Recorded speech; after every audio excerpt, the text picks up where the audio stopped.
Assalamualaikum warahmatullahi wabarakatuh. Perkenalkan, nama saya Zulfa Mustaqim dengan NIM 051541682 dengan program studi Sistem Informasi. Di sini saya akan membuat video berkaitan tentang uh, tugas praktikum yang dengan tugas praktikum tentang basis data. Oke. Kita lanjut langsung ke videonya.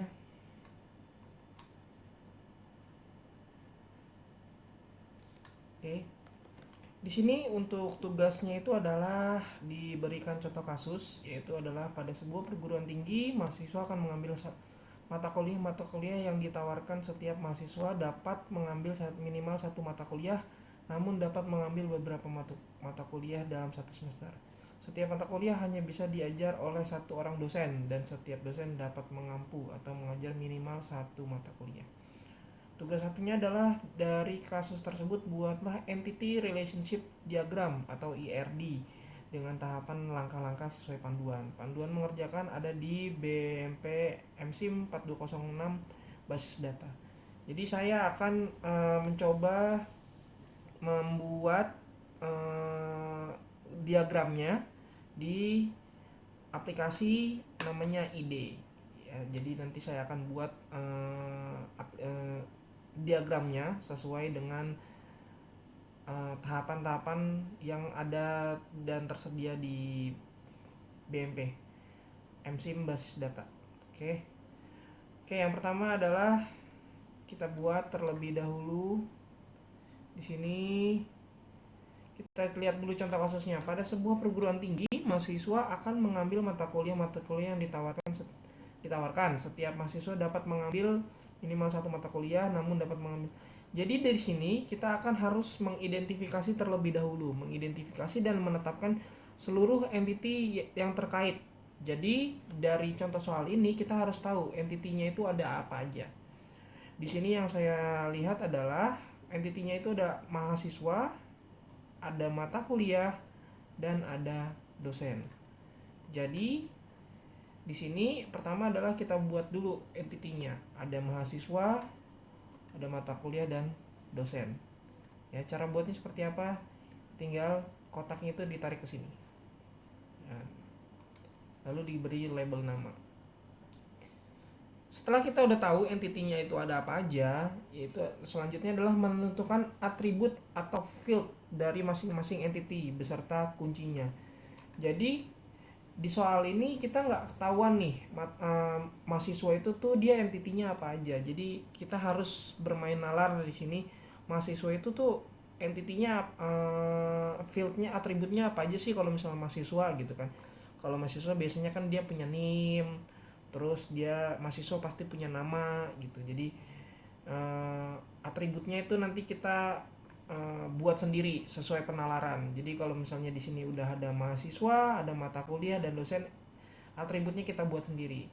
Jadi contohnya seperti ini. Ya, mahasiswa itu pasti punya NIM, dia harus ada punya nomor induk mahasiswa dan punya nama mahasiswa.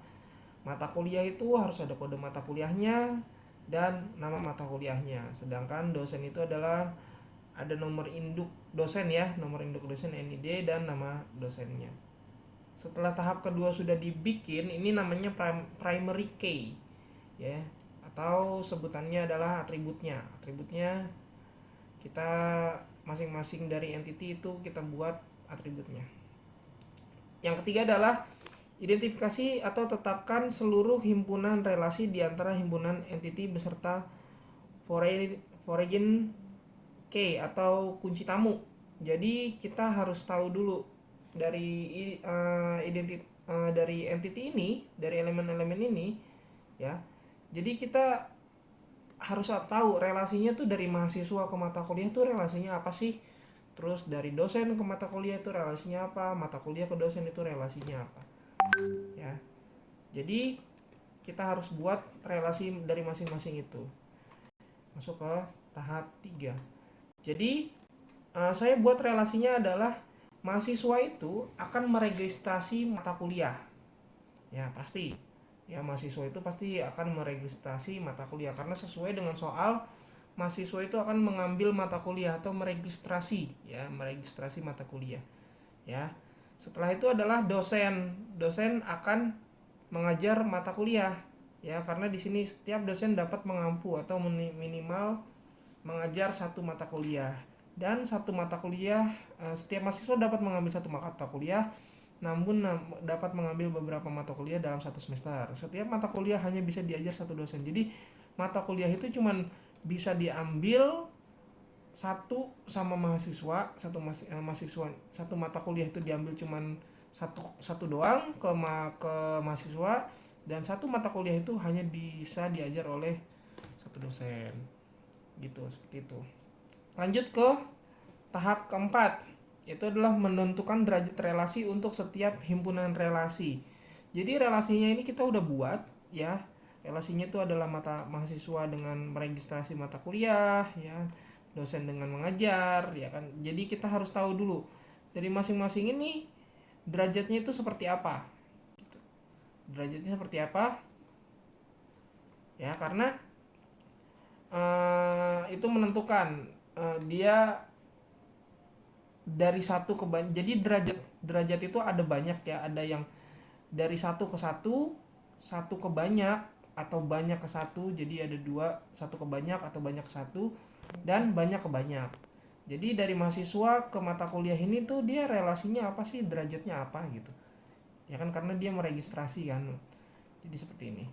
Jadi pembacaannya adalah mahasiswa dan mata kuliah ini dia akan banyak ke banyak. Banyak mahasiswa akan meregistrasi banyak mata kuliah. Nggak mungkin mahasiswa itu cuman meregistrasi satu mata kuliah, kecuali dia memang di semester itu dia cuman meregistrasi satu mata kuliah. Karena di sini dijelaskan, ya, setiap mahasiswa dapat mengambil minimal satu mata kuliah, namun dapat mengambil beberapa mata kuliah dalam satu semester. Jadi dia bisa mengambil banyak ke banyak, dan mata kuliahnya juga banyak. Jadi derajatnya adalah mahasiswa dengan mata kuliah itu adalah derajatnya banyak ke banyak, atau M.2.2N, ya.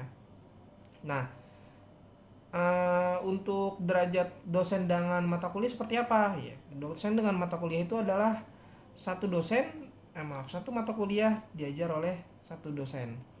Di sini setiap mata kuliah hanya bisa diajarkan oleh satu dosen, dan setiap dosen dapat mengampu atau mengajar minimal satu mata kuliah. Jadi dia dosen ke mata kuliah ini adalah satu n per satu, ya, n per satu, ya.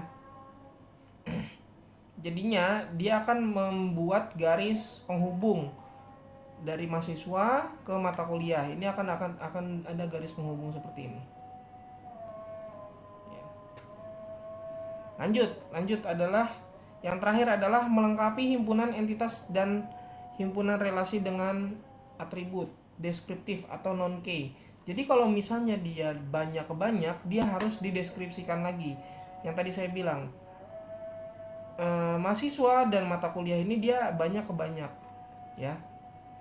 Maaf, tadi saya lewat di identifikasi itu juga kita bagaimana sih cara mengidentifikasi kita, mengidentifikasi yang di sini, ya, di tahapan 3 ini gimana sih cara buatnya. Ini dia kenapa sih bisa registrasi dan ini bisa mengajar. Contohnya adalah di sini entity-nya. Jadi kita bikin table mahasiswa, mata kuliah, dan dosen. Ke bawah juga mahasiswa, mata kuliah, dan dosen. Di sini kita kosongin nih. Mahasiswa dengan mahasiswa nggak ada. Jadi kita tarik garis kosong aja di sini, mahasiswa, mata kuliah, dan dosen. Mahasiswa akan meregistrasi mata kuliah. Ya, mata kuliah akan diregistrasi oleh mahasiswa. Mata kuliah akan diajar oleh dosen. Dosen akan mengajar mata kuliah. Oke, seperti itu. Kita lanjut lagi ke tahapan kelima tadi, ya. Setelah sudah dibuat seperti ini, kita harus tahu, kita harus merubah relasi yang banyak ke banyak. Karena kalau misalnya banyak ke banyak itu harus ada primary key-nya lagi di setiap entity yang terhubung. Jadi tahapan ini dari mahasiswa ke mata kuliah, karena dia banyak ke banyak, dia akan dijabarkan lagi dengan primary key-nya lagi.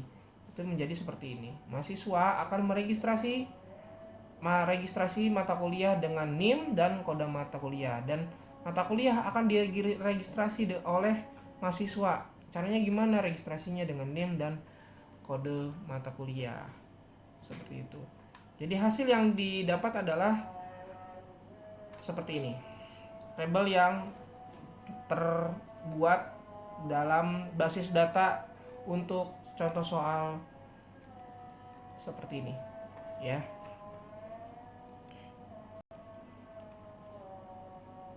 Mungkin itu aja yang bisa saya sampaikan. Mudah-mudahan video ini bermanfaat, dan mudah-mudahan kita bisa bertemu di lain waktu. Terima kasih. Saya Zulfa Mustaqim. Wassalamualaikum warahmatullahi wabarakatuh.